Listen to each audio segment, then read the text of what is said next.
Dober dan, TEDx!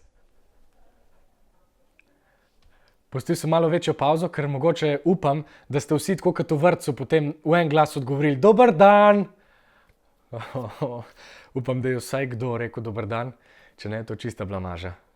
Čuden občutek je, tako se mi zdi, kot da bi govoril v prihodnost. Danes je pri meni 4. maj, govorim pa vam, ki sedite v tej dvorani 11. maja. Zakon.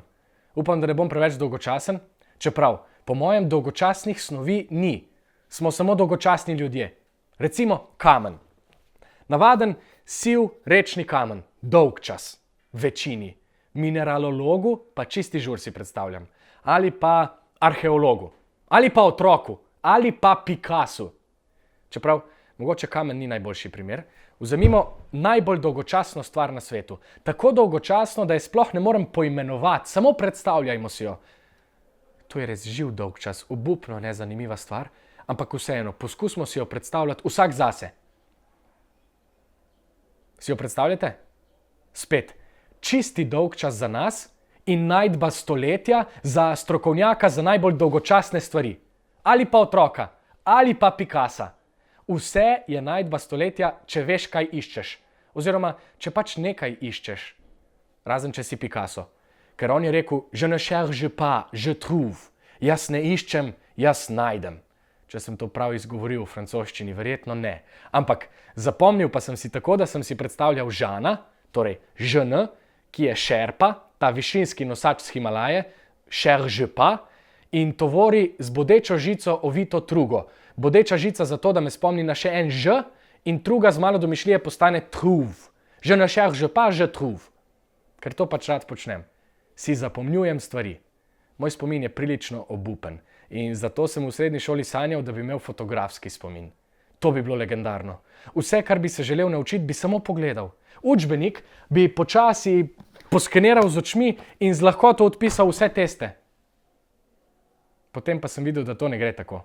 Fotografski spomin, kot si ga idealno predstavljamo, ne obstaja. Vedno je v igri neke vrste povezovanja informacij in v spominu jih lahko obdržimo zaradi načinov dojemanja in povezovanja. No, sem pa v iskanju tega super spomina našel tehniko, ki se imenuje palača spomina. In obljublja, da bomo potem tako kot Sherlock v spominu lahko obdržali vse. No, tudi to se je izkazalo, da ne gre tako. Ker žal, nič se ne bo zgodilo, če ne bom nekaj naredil za to. Se brcnil v rit, premaknil, si zamislil. To velikokrat vidim na delavnicah, ki jih vodim. Udeleženci pridejo, tako kot jaz, iskat tehniko, ki jim bo omogočila neskončen spomin brez truda, ampak potem vidijo, da bo treba vložiti kar precej truda in velikih odneha. Čeprav bi lahko našli neke vrste neskončen spomin. Ker dolgočasen kamen na dolgočasen kamen je zanimiva palača spomina. Čeprav sej danes delujemo na ta način. Tekaški čevlji, ki jih kupimo, nam obljubljajo, da bomo postali maratonci takoj, ko jih obujemo. Zdrava hrana nam obljublja, da bomo postali fit in zdravi v bistvu takoj, ko jo pojemo. Iščemo bližnjice do tega, kar si želimo. Meni pa se zdi, da bi bilo treba iskati načine, kako bomo to dosegli. Letos sem 3. zmagal na tekmovanju v recitiranju števila pi. Ja, tekmujem o tem, da si zapomnim cel kup nepovezanih števk in jih potem kakšno uro govorim na glas pred komisijo in publiko. Letos sem jih pravilno povedal 3141. Po zmagi me je novinarka vprašala za izjavo. Z mano je Nik Škrlec, letošnji zmagovalec. Nik, naj te vprašam to, kar nas vse najbolj zanima. Zakaj to počneš? In jaz sem bil totalno presenečen. Prepričan sem bil, da me bo vprašala, kako to počnem, ne pa zakaj. Nimam pojma, zakaj to počnem, vem samo kako.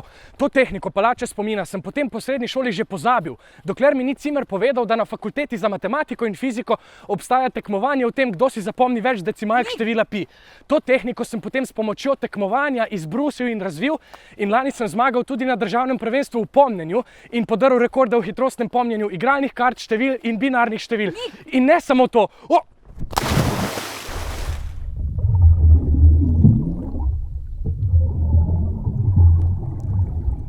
Zdaj si lahko natančno zapomnim, kolikokrat sem doma poplavil kopalnico, ker sem odvodno cev od pralnega stroja pozabil nastaviti v tuš. Zaenkrat 8-krat v enem letu.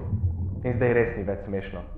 Moj spomin ni nič drastično boljši sam po sebi. Marsikaj pozabljam, zmeden sem in popolnoma raztresen, ampak če si nekaj želim zapomniti, si bom. In to hitro. Ker sem v tej tehniki palače spomina našel en svoj tihi mali žur.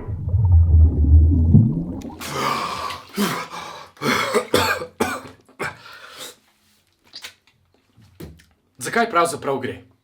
Enostavno. To je tehnika, ki uporablja v domišljiji poustvarjeno pot, ki jo poznamo iz lastnega življenja in potem na njo polagamo podobe, ki predstavljajo snov, ki si jo želimo zapomniti. Recimo, vsi lahko v spominu obnovimo razporeditev svojega stanovanja in to so postaje naše spominske palače, ki jih ne moremo pozabiti. Vedno bom vedel, da iz hodnika pridem v kuhinjo in potem v jedilnico in potem v dnevno sobo. In v prostorih na tej poti potem ustvarimo domišljijske podobe.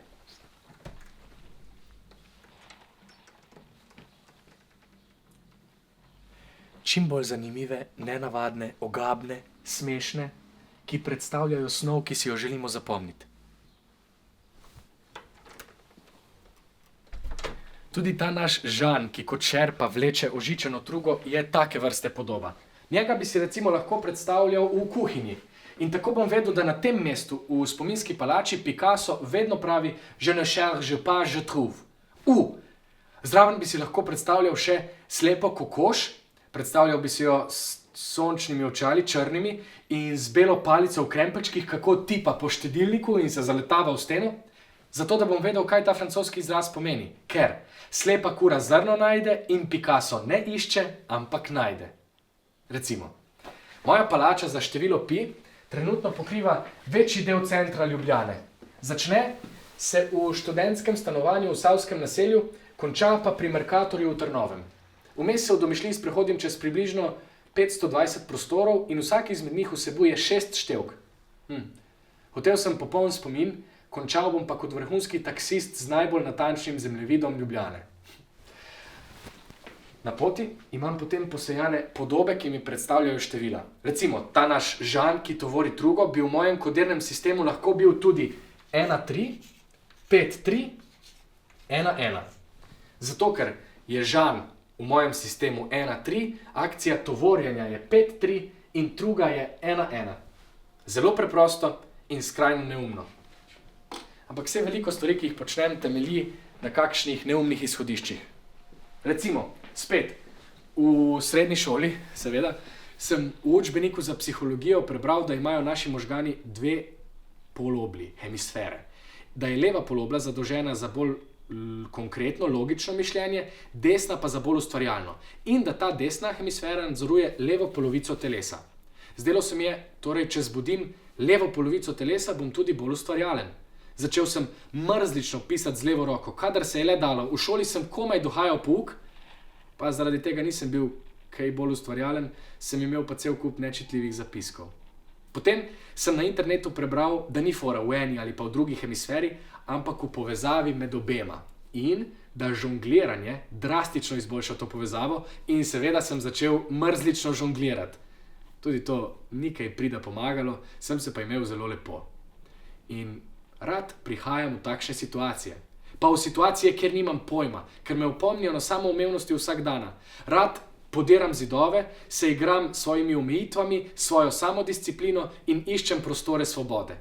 To sem tudi po kratkem premisleku uspel povedati novinarki, ki me je vprašala, zakaj recitiram število pi. Pa so potem na televiziji mojo izjavo obrezali in sem na koncu izpadel kot nek hiperstrog nacij sadomazo obsedenec s številom pi. Če mislite, da vaš spomin tega ni sposoben, naš rekorder pravi, da gre za treniranje notranje discipline. Zdi se mi, da živimo v zelo možganocentričnih časih, kjer možgani postajajo organ, ki mu pripisujemo veliko vrednost in veljavo, ampak po mojem niso glavni. Vodi nas srce. Kakorkoli zlajnano se to pač sliši. Oziroma ne, mene vodi srce. Vedno bom poskušal biti ustvarjalen, ne glede na to, kako bom to počel. Ker nisem Picasso, ampak bolj tista slepa kura v kuhinji zraven Žana, ki kot šerpa vleče ožičeno trugo. Jaz stalno iščem in nič zares ne najdem.